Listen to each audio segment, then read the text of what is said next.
industry. Mark, welcome to Ticker News. How are you? Thank you very much indeed. Good afternoon. Good afternoon to you. Thanks for your patience getting on. Of course, you can't be here with us, so you've got to be there, and there's all sorts of technical difficulties in these remarkable times. How are you coping at the moment? Are you in Melbourne in lockdown, or where are you? No, we're over in Perth, so we're quite free and easy over here. We haven't had a COVID case now, community spread, for about 10 weeks. Wow. So we're, if anything, we're becoming a little bit too complacent about it. Well, fortunately, I'm glad you've got some freedom over there. That's good news anyway. But let's get stuck into what you want to talk about here. So my first question to you: why have mortgage brokers been ordered to record conversations with customers? Okay, so the Royal Commission into the finance services industry, which concluded about last year, came down with a lot of recommendations, guides, orders, acts, etc., etc., etc. One of those was being a little bit critical of mortgage brokers in that they supposedly had told some banks some porky pies about people's incomes, and the banks had made decisions based on that information. And the mortgage brokers came back and said, well, hang on a second, we were told by our client that this happened, and records weren't very well kept. Right. And so it was a lot of he said, she said. So ASIC has come down in its ruling in June of 2020, so it's last month, and said that as of January of next year, mortgage brokers must keep much, much, much more accurate records. Those records can be written down if they so chose, but they have to be maintained as accurate records. One way of recording those is by the recording of the audio and the voice. Now, obviously the mortgage brokers are reticent to go and spend any more money if they don't have to, naturally. But the case is that the technology has been around for quite some time to be able to record calls that go to your bank. They want to know what what your mother's maiden name was, etc., in order to identify you before they'll discuss anything with your bank. And it's becoming a little bit of blasé now that your call's being recorded for quality and training purposes. So this is not going to be a major disaster. However, where the mortgage brokers are going to suffer a little bit more is that they spend a lot of their time in their motor vehicles, driving from customer to customer to customer, and they're doing a lot of their business on mobile phones. So up until now, basically, we haven't been able to. We haven't been able, too many phones ringing, record calls on mobile telephones.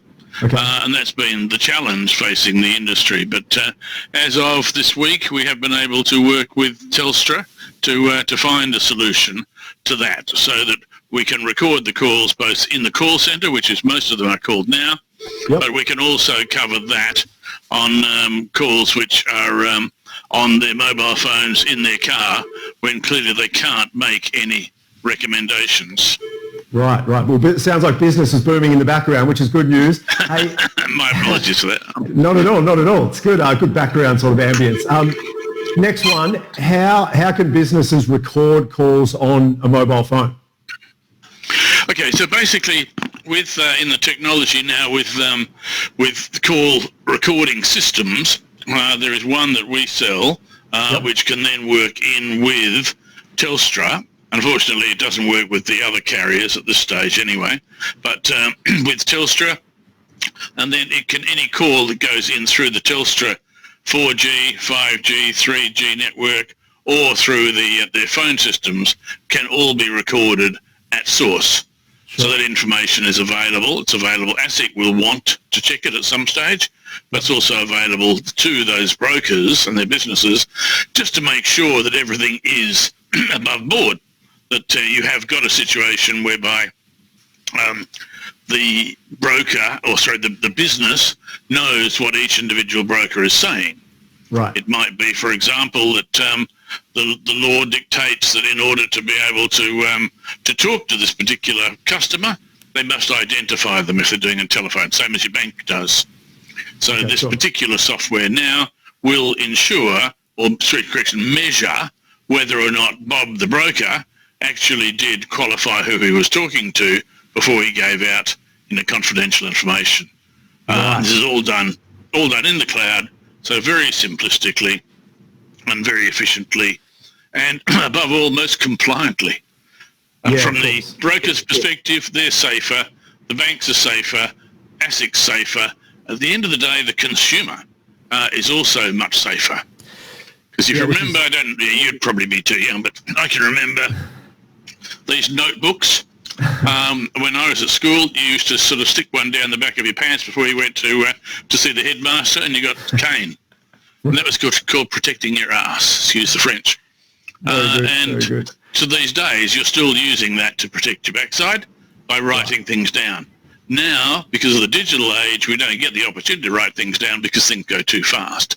So this is the next stage of protecting your backside by simply having all these recordings made and stored in such a way that they are easily accessible, but also stored in such a way that you can use artificial intelligence to determine exactly what people are saying, and whether they're saying the wrong things, whether they're saying, no, I can get it better out of one of your competitors, whether or not your mortgage broker on the road is actually asking them for their compliance, whether the mortgage broker is asking them for their business from a purely sales perspective.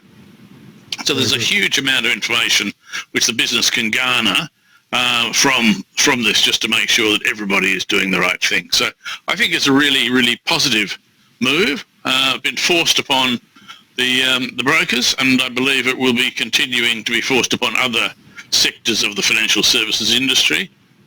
This ASIC regulation does refer to real estate agents as well, so they'll be soon, I would think. And certainly the accountants. So I think everybody will be looking at how to do it. Because it involves Telstra, it can be a fairly slow process to get it technically installed because they're very, very busy. But we've still got 5 months to get it done. So no time like the present. So Captivate Connect is probably your best starting point. Very good. We might have to just wrap up there, Mark. Thank you for your time. Just finally, how can we keep in contact with what you're doing? Facebook, LinkedIn, what's the best way to jump online with Captivate Connect? Yeah, Facebook, LinkedIn, or CaptivateConnect.com. Beautiful. Yeah, it's probably where everything is. So there's phone systems, there's all sorts of things on there that can make business better. Very good. Mark Horwood from Captivate Connect, the CEO there, of course. Mark, thank you very much for your time. We'll chat to you down the track. Thank you very much indeed. Have a great night. Bye-bye. You too. All right, let's take a look.